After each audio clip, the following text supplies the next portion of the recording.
One day, I was walking along the forest towards the Volga, shifting a heavy basket from one hand to another.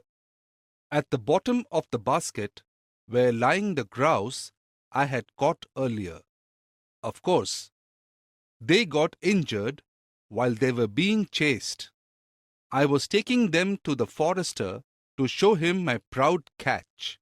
I was very happy to get the grouse without using any gunfire. When I came closer to the forester's house, I became more excited. Once I show him the grouse, he'll go green with envy, I thought. Suddenly, a hawk swished by overhead and, like lightning, struck the poor starling that was singing on the bird box on the roof of the forester's house, clutched it between its sharp claws, and soared up into the sky. Its mate, hearing its last cry, came fluttering out of the bird box and soared up to the clouds, and then dropped downwards like a stone. Its mournful cry echoed in the forest. But the cruel hawk did not leave the starling. I felt sorry for the starling, which was left behind with her young ones. But it was too late to help. And then an idea suddenly crossed my mind. It's a pity I was too late to help the starlings. But just think how many animals and birds there are still in the world which need my help, I said to myself. I stopped and put my basket down on the ground. I was so lost in thought that I even broke into a sweat. I thought, I have always done good to all my fellows. But it is not enough. I must do a lot more now. I then bowed low to the ground, and it was as though a load had fallen off my shoulders. I lifted the cover of the basket and looked at the grouse lying there, tied up and hardly breathing. I took them out, untied them, bathed their wounds, got some brown bread out of my knapsack, and fed the birds, cursing myself all the while. In what way are you better than a hawk? Well, it is a bird of prey, so you expect it to kill birds. But you are a human being. What are you famous for? I said to myself. For thinking of new ways of hunting, right? For killing nature's creatures, right? What wonderful things to be famous for! If I had a gun at that time, I would have smashed it. So, instead of going to the forester, I turned back and brought home the injured grouse. My wife and I soon put them on their feet again. Home became a better place for them for running about and clucking. A week later, I went off for a holiday and took them with me. I took them to the glade I found them in and put them in the same birch branches, fed them for the last time from the palm of my hands, and wished them a long, happy life. What's a bird, you may ask? Why, it's just a ball of feathers. Not at all. It is a noble soul. Flying from one tree to another, the grouse accompanied me all the way to Lake Astrakhanka, brushed my shoulder with their wings to say goodbye, and flew away. Good luck to you, dear friends, said I to them. We have a saying, if you swim across to the other side of the Volga, then you'll become clever. So it was with me. Not the first time, but certainly in the end. I realized my mistake and vowed that I would never aim a gun at animals or birds again. And by doing so, I would be able to make up for all the harm I had done them. It was already lunchtime when I reached Kushinka.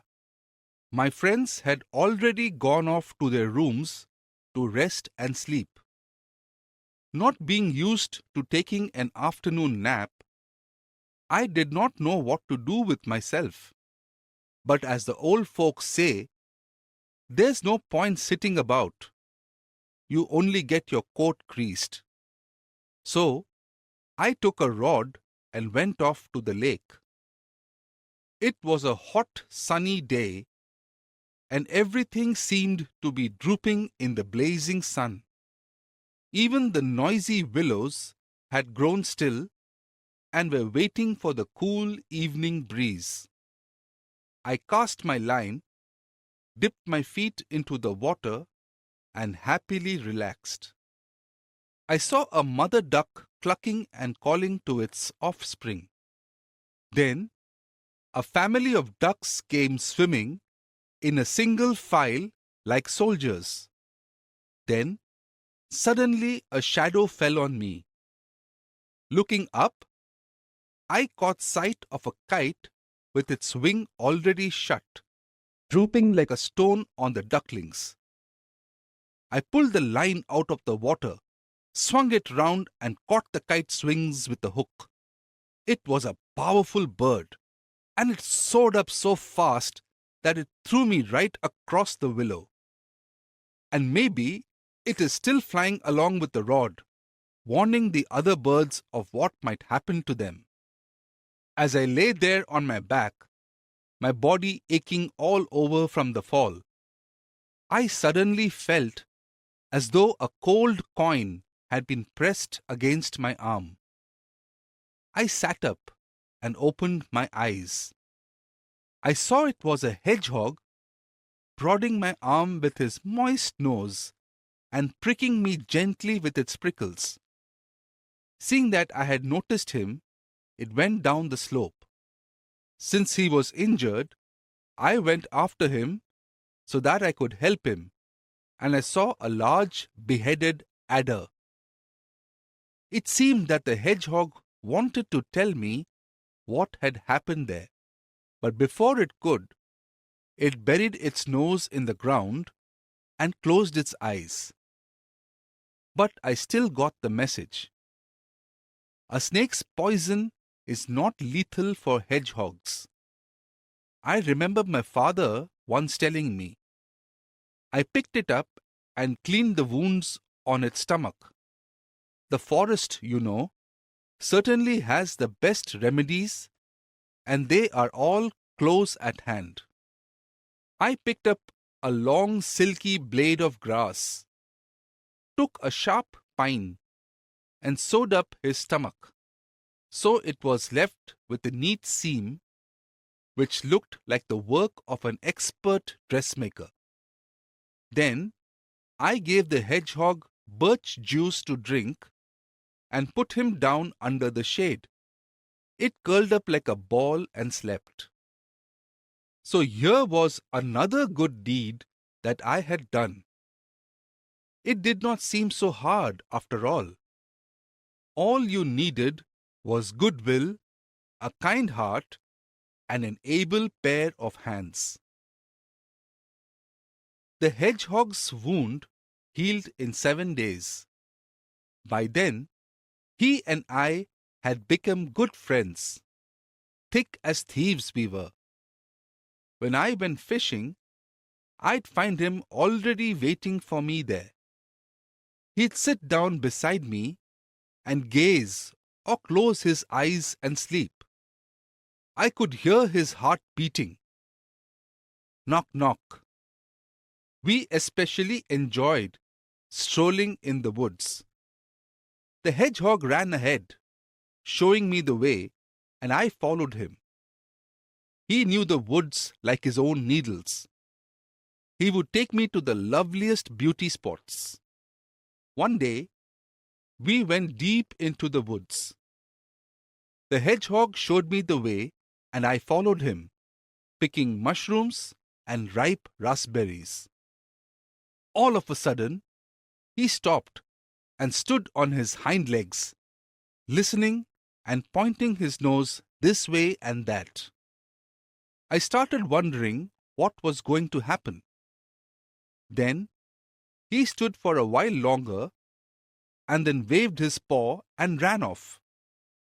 I hurried after him, the branches of trees cutting my face. While we were running up a slope, I heard a faint mosquito-like whine. Soon, the mosquito whine sounded more and more like a bear roaring. Usually, I don't get scared. But when I saw the trees around me shaking and the leaves dropping off, my legs began to shake too. Whether I was frightened or not, I hadn't the time to decide. I ran after the hedgehog. Suddenly, I spotted a bear cub hanging down from a crevice high up in a cracked pine tree which had been struck down during a storm. He was howling.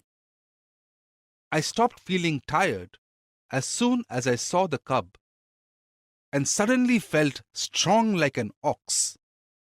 I rushed to the tree and split the tree down to its roots. The cub dropped down onto the ground crying. I picked him up and stroked his ears. I thought that if he had a little sleep, he'd forget all about it. But he cried, and there was no stopping it.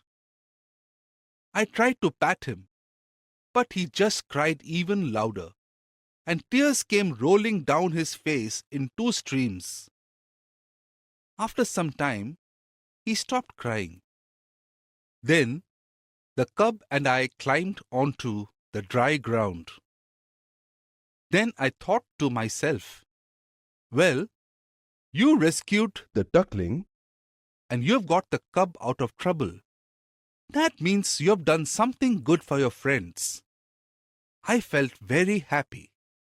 I noted that one has only to start doing a good thing and it at once leads to another good one, like paths in a forest. All you have to do is to keep your eyes open.